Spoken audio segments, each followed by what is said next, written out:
राधे राधे, जय श्री कृष्णा।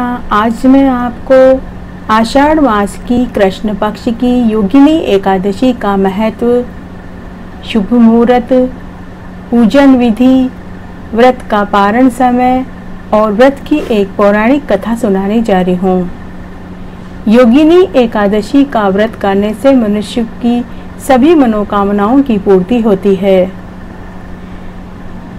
इस एकादशी की मात्र कथा सुनने से ही 88,000 ब्राह्मणों को भोजन कराने के बराबर फल मिलता है। इसका व्रत करने से मनुष्य के समस्त पाप दूर हो जाते हैं और मरने पर श्री हरि के चरणों में निवास मिलता है। इस व्रत को करने से मनुष्य को मरते समय यमराज के दर्शन नहीं होते। उसे मरते समय भगवान विष्णु के दर्शन होते हैं, साथ ही भगवान विष्णु के श्री चरणों में निवास मिलता है।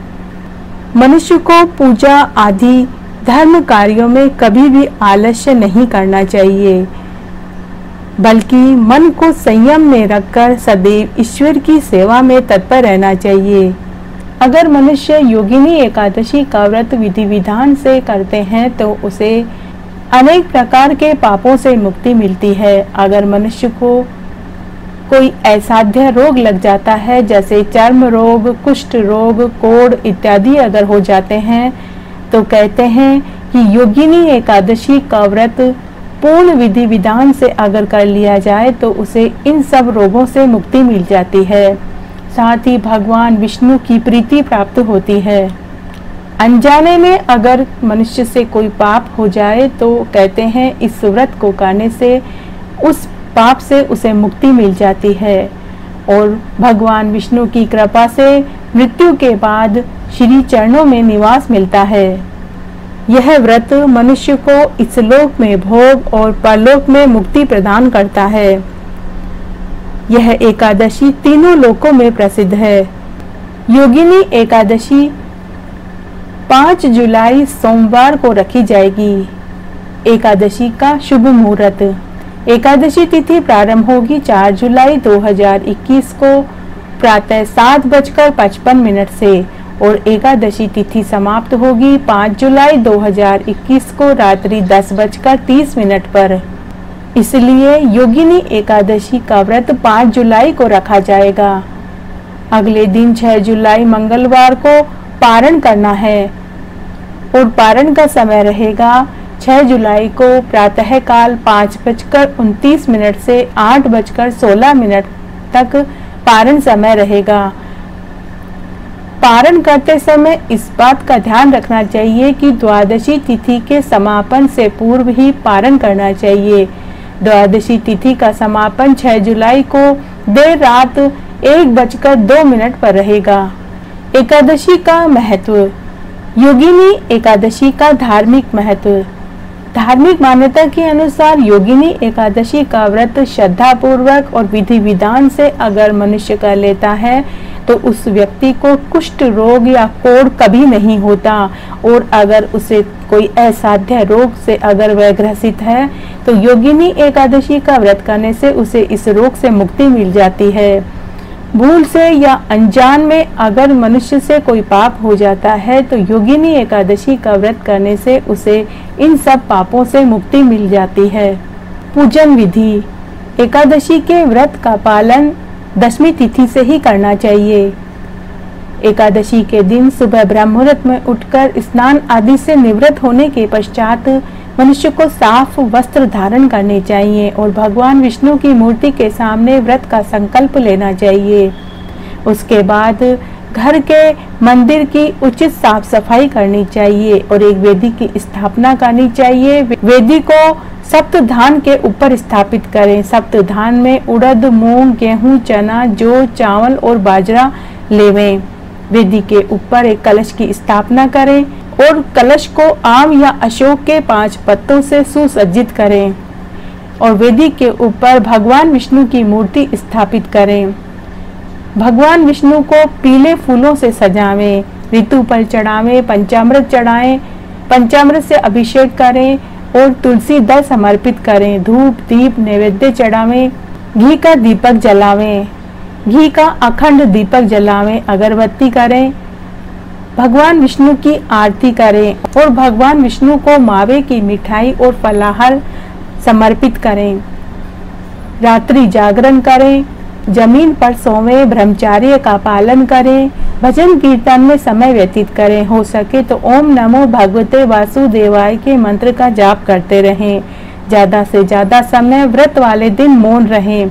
इस एकादशी के व्रत में आप एक समय फलाहार कर सकते हैं। एकादशी का व्रत जब भी आप करें तो घर के बाहर किसी और का दिया हुआ फलाहार ग्रहण न करें, खुद के घर का ही फलाहार ग्रहण करें।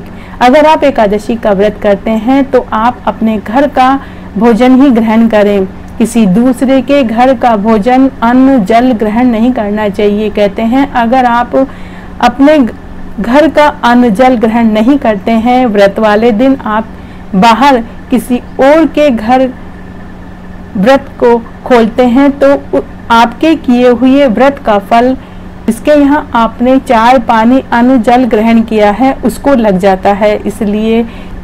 इसलिए आपको खुद के घर का ही अन्न, जल और चाय, पानी या फलाहार ग्रहण करना चाहिए। यह नियम सभी व्रत में लागू होता है। कहते हैं जब भी व्रत करें, चाहे वो एकादशी का हो, चतुर्थी का हो, सोमवार, मंगलवार का हो या गुरुवार या शुक्रवार का हो, किसी भी तरह का व्रत हो, आपको अपने घर का ही अन्न जल ग्रहण करना चाहिए। बाहर का अन्न जल ग्रहण नहीं करना चाहिए, क्योंकि आपके किए हुए व्रत का फल आपको नहीं लगता। जिसका खाना, अन्न, जल आप खाते हैं, आपके किए हुए व्रत का फल उसको लग जाता है जिसका खाना आप खा रहे हैं। आषाढ़ मास के कृष्ण पक्ष की एकादशी भगवान विष्णु को समर्पित होती है। इस दिन विधि विधान से भगवान विष्णु की पूजा करनी चाहिए और भगवान विष्णु का आशीर्वाद तभी प्राप्त होता है जब आप पूरी श्रद्धा, संयम और पूरे सच्ची लगन से यह व्रत करते हैं। कहते हैं एकादशी का व्रत अगर पूरे मन, संयम और लगन से किया जाए तो मनुष्य इस जीवन का सुख भोग पर मरने पर स्वर्ग को प्राप्त होता है। योगिनी एकादशी का व्रत करने से 88,000 ब्राह्मणों को भोजन कराने के बराबर जितना फल मिलता है। इस एकादशी को करने से मनुष्य को कुष्ठ रोग, कोढ़ इत्यादि असाध्य रोगों से मुक्ति मिलती है। योगिनी एकादशी की एक प्राचीन कथा इस प्रकार है। अलकापुरी नाम की नगरी में कुबेर नामक राजा राज्य करता था। वह बड़ा ही शिव भक्त था। उसकी पूजा के लिए उसका माली पुष्प लाया करता था। उस माली का नाम हेममाली था। वह मानसरोवर से पुष्प लाया करता था। उसकी पत्नी का नाम विशालाक्षा था और वह अत्यंत ही रूपवती और सुंदर थी। एक दिन जब वह मानसरोवर से पुष्प लेने गया तो कामासक्त होने के कारण पुष्पों को रखकर स्त्री के साथ रमण करने लगा और दोपहर तक वह राजा के लिए पुष्प लेकर नहीं गया। उधर राजा कुबेर को उसकी राह देखते देखते दोपहर हो गई। जब उनका माली पुष्प लेकर राजा के पास नहीं पहुंचा तो राजा को बड़ा ही क्रोध आया और क्रोधवश उन्होंने अपने सेवक को आज्ञा दी कि तुम जाकर हेममाली का पता लगाओ कि वह अभी तक पुष्प लेकर क्यों नहीं आया। जब सेवकों और यक्षों ने पता लगाया तो वे राजा कुबेर के पास आकर कहने लगे कि हे राजन, हेममाली अभी तक अपनी स्त्री के साथ रमण कर रहा है। यक्षों की इस बात को सुनकर कुबेर ने हेममाली को बुलाने की आज्ञा दी। जब यक्षों ने जाकर हेममाली को राजा का आदेश सुनाया तो हेममाली को अपनी गलती का एहसास हुआ और वह डरते डरते राजा के सम्मुख उपस्थित हुआ और प्रणाम करने लगा। हेममाली को देखते ही राजा कुबेर को बहुत क्रोध आया और क्रोधवश उन्होंने उसे शाप दिया कि हे पापी, महानीच, हे कामी, तूने मेरे पूजनीय ईश्वरों के भी ईश्वर शिवजी का अनादर किया है। मेरे पूजा के पुष्प न लाकर तूने घोर पाप किया है। इसलिए मैं तुझे शाप देता हूँ कि तू स्त्री का वियोग भोगेगा और मृत्यु लोक में जाकर कोढ़ी होगा। कुबेर के शाप के प्रभाव से वह उसी क्षण स्वर्ग से पृथ्वी पर गिरा और कोढ़ी हो गया। उसकी स्त्री भी उसी समय अंतर्ध्यान हो गई। मृत्यु लोक में जाकर उसने महान दुख भोगे, परंतु शिव जी की भक्ति के प्रभाव से उसकी बुद्धि मलिन नहीं हुई। वह हिमाचल की ओर चला गया और वहां चलते चलते वह मार्कंडेय ऋषि के आश्रम में पहुंचा। वह ऋषि अत्यंत वृद्ध और तपशाली थे। उनको देखकर हेममाली उनके पास गया और प्रणाम करके उनके चरणों में गिर पड़ा। हेममाली को देखकर मार्कंडेय ऋषि बोले कि तूने कौन से कुकर्म किए हैं जिससे कि तुझे ये कोढ़ हुआ और तू ये महान दुख भोग रहा है। इस पर हेममाली बोला कि हे मुनि, मैं यक्षदान कुबेर का सेवक हूँ। मैं राजा की पूजा के लिए नित्य प्रति पुष्प लेकर जाया करता था, परंतु एक दिन मैं अपनी स्त्री के साथ रमन करते करते बहुत देर तक पुष्प लेकर राजा के पास न पहुंचा और मुझे दोपहर हो गई और मैं दोपहर तक राजा के पास पूजा के पुष्प लेकर नहीं पहुंचा। तब राजा ने मुझे शाप दिया कि तू अपनी स्त्री का वियोग भोगेगा और मृत्यु लोक में जाकर कोढ़ी बनेगा और दुख भोगेगा। इसी से मैं उनके शाप से कोढ़ का दुख भोग रहा हूँ। अतः आप कोई ऐसा उपाय बताइए जिससे कि मुझे इस कोढ़ से मुक्ति मिले। इस पर मार्कंडेय ऋषि बोले कि हे वत्स, तूने मेरे सम्मुख सत्य वचन कहे हैं, इसलिए मैं तेरे उद्धार के लिए एक व्रत बताता हूँ।